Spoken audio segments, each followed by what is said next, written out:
Assalamu alaikum. My name is Ariba Naim and I am with my co-presenters Alishba Adnan and Ikra Hussain. Our topic of the presentation is the economic dynamics of hosting the FIFA World Cup, a comparative study of developed and developing nations. Table of Contents. A FIFA World Cup, since its inception in 1930, has been more than just a sporting event. It's a global stage for nations to showcase their ambitions and economic potentials. But hosting comes with questions. How do developed nations like Germany gain long term benefits? And why do developing countries like Brazil and South Africa invest heavily despite financial risk? Understanding these dynamics is crucial for future hosts to maximize benefits while avoiding pitfalls. Our research highlights the contrast. Developed nations often achieve sustained economic growth and global branding, while developing nations may face challenges like debt and underused infrastructure. By comparing these experiences, we aim to offer actionable insights for making the World Cup a sustainable and a transformative opportunity. Now, discussing the literature review, we learned from Brazil and South Africa as developing nations and Germany and Japan as developed countries. Hosting the FIFA World Cup can have mixed economic impacts on developing countries. Brazil and South Africa saw a surge in tourists, boosting the economy and creating temporary jobs. However, these benefits came with long term challenges such as financial liabilities, underused facilities, and social unrest. Government issues and lack of transparency often led to public protests. Poor environmental practices and lack of sustainability measures also drew criticism. Despite immediate boost, the long costs highlight the complexity of hosting such a large scale event.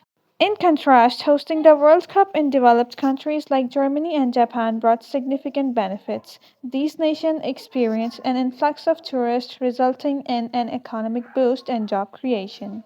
Long term advantages include improved infrastructure, sustained tourism growth, and better international reputation.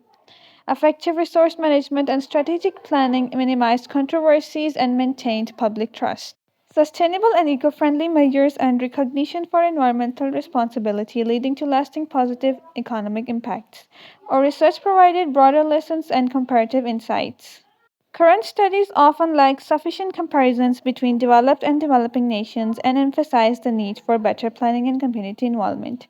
Our work addresses these gaps by offering practical advice for strategic planning, community inclusion, environmental care, and transparent governance for future hosts. Next, we will discuss about the research methodologies for developing and developed countries. First, for developed countries like Japan and Germany, we looked at data from before and after they hosted the World Cup.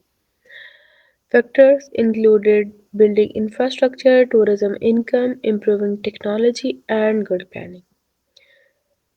Japan's economy increases from 0.1% to 1.5% with $5 billion spent, whereas Germany economy increases by 33% because of their smart investments of over $255 billion per quarter. For developing countries like South Africa and Brazil, we also study changes before, during, and after hosting. And South Africa's economy increases from 2.8% to 5.4%, and they spend $3.6 billion on hosting.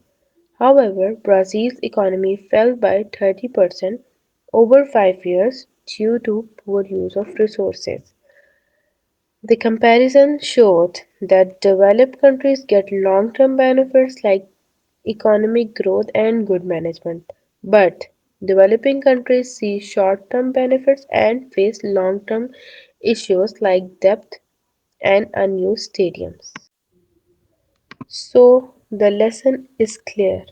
Good planning, strong management, and sustainable practices are key to make the World Cup a success for any country. This graph shows the economic effect on the countries given below. Discussions. Developed nations like Germany and Japan used strong governance and existing infrastructure to achieve long lasting benefits, including sustained tourism and economic growth, while on the other hand, developing countries like Brazil and South Africa saw a short term boost but faced long term issues like debt and underused facilities. The key takeaways: Strategic planning, good governance, and sustainability are crucial to turn the FIFA World Cup into a long term success rather than a financial burden. In conclusion, Japan and Germany showed how strong infrastructure and governance lead to lasting benefits and global recognition. Conversely, Brazil and South Africa faced long term issues like debt and social unrest despite initial boosts. For future hosts, aligning the event with national development plans, ensuring transparent governance, and eco responsibility is crucial.